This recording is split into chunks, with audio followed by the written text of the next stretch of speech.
후회 없이 사랑하고 사랑받을 줄 아는 사람이 되는 법. 사랑은 어른의 삶을 성장시키는 가장 큰 원동력입니다. 사랑에 빠진 연인들이 어린아이같이 말하고 유치한 장난을 치면서 깔깔거리는 모습을 본 적이 있나요?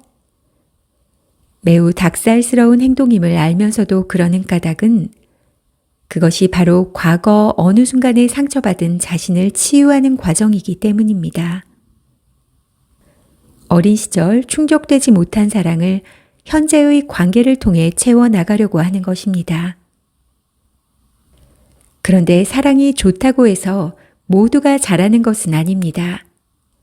괜찮은 사람을 만나고 사랑에 빠져서 즐거운 감정만 느낀다면 우리가 사랑 때문에 눈물 흘리고 괴로워할 일은 없겠지요.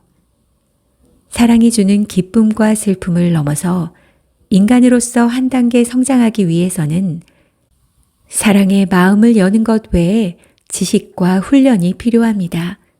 인내와 노력도 필요하지요.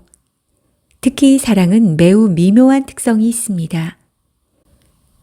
사랑하는 사람에게 둘도 없는 친밀함을 느끼지만 동시에 그와 하나가 되지 않도록 적절한 거리를 유지해야만 하지요.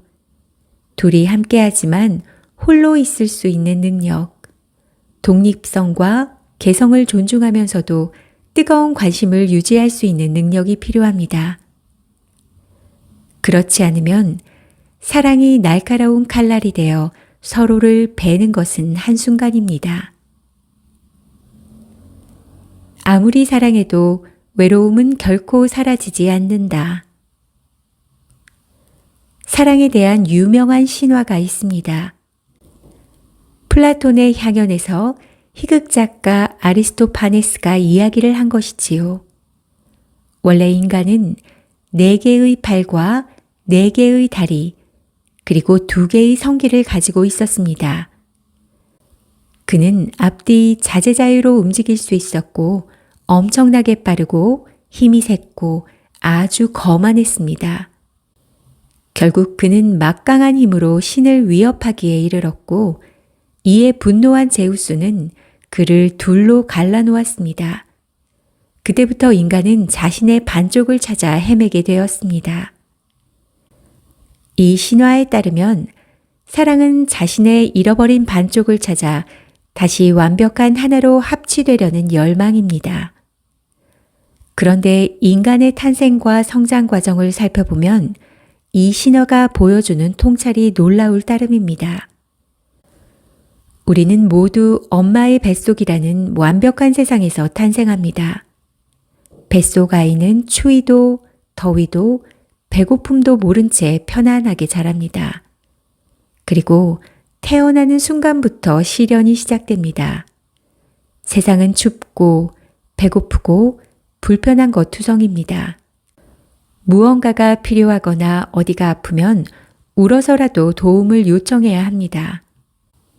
한번 태어난 사람이 엄마의 뱃속으로 다시 들어갈 수 없듯 그것이 한낱 꿈에 불과할지라도 완전했던 과거를 죽을 때까지 그리워하는 것. 이것이 아리스토파네스가 말한 사랑이라는 감정의 본질입니다. 그런 점에서 사랑은 인간의 숙명인지도 모릅니다. 내내 잃어버린 반쪽을 찾고 싶어 하지만 그 반쪽을 찾아서 온전히 하나가 되기는 불가능하기 때문입니다. 아무리 완벽한 상대를 만나도 그와 나는 서로 다른 사람일 뿐입니다. 그래서 사랑할수록 우리는 외로워집니다. 그러므로 외로움을 사랑의 한 조각으로 받아들여야 합니다. 아무리 사랑해도 외로움은 해소할 수 없습니다. 그런데도 사랑하면 외롭지 않아야 한다는 믿음을 가지고 그와 하나가 되기를 꿈꾸며 오히려 상대와 더욱 멀어지는 역효과가 납니다. 사랑하는 사이일수록 거리두기가 필요한 이유. 나를 완벽하게 채워줄 타인은 이 세상에 존재하지 않습니다. 더 나은 나를 만들 수 있는 사람은 오직 나뿐입니다. 인생은 혼자 오를 수밖에 없는 산행입니다. 곁에 있는 사람들이 힘내라고 응원해 줄 수 있을지 몰라도 그 길을 대신 걸어가 주진 못합니다. 아무리 사랑하는 사람이라도 마찬가지입니다. 너무나도 명백한 진실이기에 때론 인정하기가 두렵지요.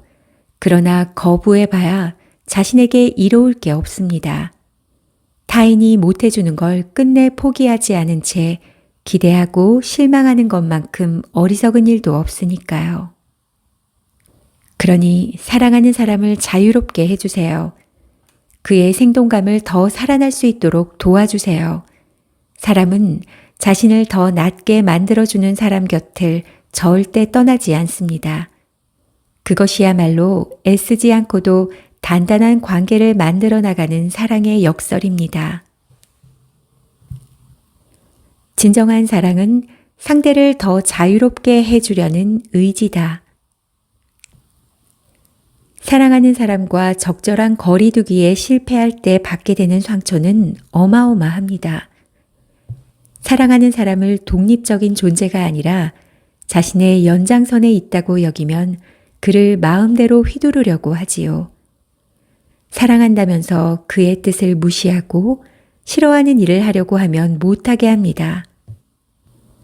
그가 바라는 대로 행동하지 않으면 가시돋친 말로 협박하고 상처를 줍니다. 그래서 우리는 사랑이 무엇인지 제대로 알아야 합니다. 나와 가까운 사람들을 지키기 위한 첫걸음이기 때문입니다. 사람들이 사랑이라고 오해하는 세 가지가 있습니다.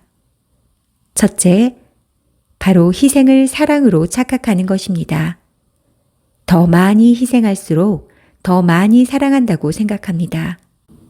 하지만 그 희생의 이면에는 이기적인 심리가 숨어 있습니다. 희생을 가장한 자기 충족에 지나지 않습니다. 두 번째는 의존을 사랑으로 오해하는 경우입니다. 이별 후 슬퍼서 당신 없인 더 이상 살 수 없어요 라고 말하지만 이것은 의존이지 사랑이 아닙니다.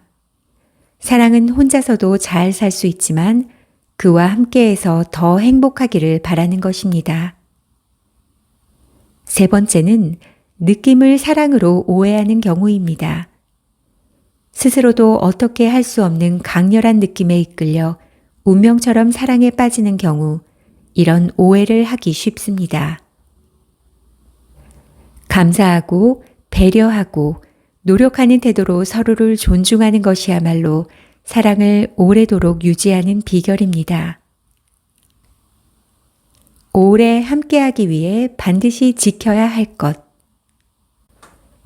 첫째, 스스로 좋은 사람이 되려고 노력하세요. 상대가 자신의 부족함을 채워주기를 기대하는 사람들이 있습니다. 하지만 상대에겐 그럴 능력이 없습니다. 그러니 상대가 할 수 없는 일을 기대하고 실망하고 싸우느라 힘을 낭비하지 말고 그 힘을 자기 개발에 써보세요. 더 나은 자신이 되려고 노력하는 사람만큼 멋져 보이는 이도 없습니다. 멋진 사람 곁에는 멋진 사람이 모여들기 마련이고요.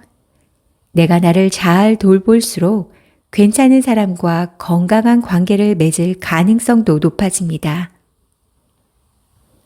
둘째, 사랑하는 사람을 다 안다고 착각하지 마세요. 나조차 나를 제대로 모르는데 어떻게 상대를 다 알 수 있을까요? 평생을 함께해도 그 속을 전부 알 수 없는 게 사람입니다. 내 틀 안에 상대를 가둘수록 그의 독립성과 개성은 훼손되고 말지요. 심리학자이자 명상가인 타라 브렉은 이를 두고 만들어진 타인과의 연극을 그만두라 하고 이야기합니다. 내가 바라보는 상대방은 그 사람 자체라기보다 내 시선에 의해 판단되고 분석된 만들어진 타인입니다. 사랑하는 사람을 어떤 식으로 보는가는 결국 내 마음의 문제입니다. 우리는 끝내 상대의 진면목을 전부 보지 못할 겁니다. 그러나 그를 다 알지 못하는 그 사실만 알아도 상대에게 함부로 잔소리를 하거나 충고를 던지는 일은 훨씬 줄어들 겁니다. 셋째, 사랑할수록 예의를 갖추세요. 지나가는 누군가가 내 일에 대해 선을 넘어 이런저런 충고를 늘어놓는다고 해봅시다. 당신은 어떻게 반응할까요? 사랑하는 사이라도 크게 다르지 않습니다. 우리가 받고 싶은 사랑은 어떤 것인가요? 내 부족함을 일일이 지적하거나 잔소리하지 않고 곁에서 묵묵히 응원하고 지켜봐주는 것. 내 감정과 생각이 살아온 세월에서 비롯된 것임을 인정하고 있는 그대로 끌어안아주는 것. 그럼으로써 내가 자발적으로 더 나은 사람이 되고자 애쓰게 하는 것. 이것이 우리가 받고 싶은 사랑이 아닌가요? 그렇다면 상대에게도 그런 사랑을 주어야 합니다. 함부로 그 사람의 영역을 침범하지 않고 예의를 갖추며 따뜻한 눈길로 지켜봐주고 기다려주는 것입니다. 사랑은 놀라운 힘이 있습니다. 치유할 수 없는 아픔도 사랑이라는 이름으로 행해지지만 그 아픔을 딛고 일어서게 하는 것도 결국은 사랑입니다. 그러니 사랑하기를 포기하지 마세요. 사랑을 제대로 이해하고 사랑을 향한 노력을 멈추지 않는다면 그것은 인생에서 누릴 수 있는 가장 큰 기쁨을 선물합니다. 당신도 이번 생에서 그 기쁨을 한정없이 누리시기를 진심으로 바랍니다. 이상은 후회 없이 사랑하고 사랑받을 줄 아는 사람이 되는 법, 사랑에서의 홀로서기였습니다. 누군가와 사랑을 잘하고 싶다면 함께하지만 홀로 있을 수 있는 능력, 각자의 개성을 존중하며 뜨거운 관심을 유지할 수 있는 능력을 갖춰야 할 것 같습니다. 똑똑하게 사랑하는 법을 배웠으니 상대에게 의존하려 하기보다 상대를 배려하고 내가 더 좋은 사람이 되려고 노력하는 여러분 되시기 바랍니다. 감사합니다.